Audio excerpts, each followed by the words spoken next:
If your Rice Krispie treats always turn out hard, dry, or boring, don't scroll. These are chewy chocolate Rice Krispie bars with brown butter, a malty chocolate base, and a glossy tahini swirl on top. They taste like a grown-up bakery treat with zero baking. Here's the lineup. The keys are low heat, gentle mixing, and pressing the bars snug, never smashed. That's how we keep them soft and chewy. Line a 9x9 pan with parchment and lightly butter it, especially the corners.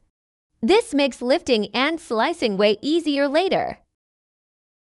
Brown your butter until it smells nutty and looks golden with toasted bits at the bottom. That's the flavor upgrade that makes these taste next level. Turn the heat down low and melt about 2/3 of the marshmallows with a pinch of salt. Low and slow is the secret to soft bars. High heat is what makes them tough.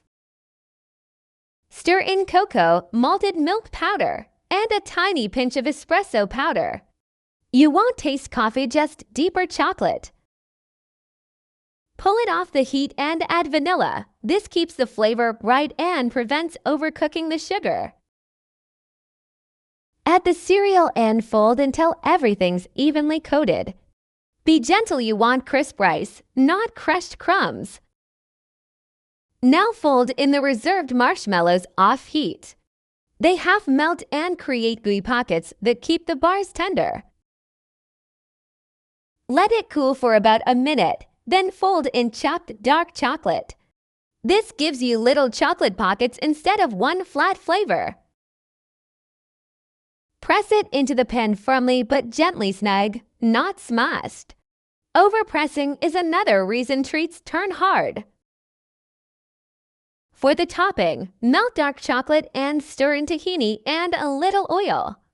That tiny bit of oil helps it slice cleanly instead of cracking.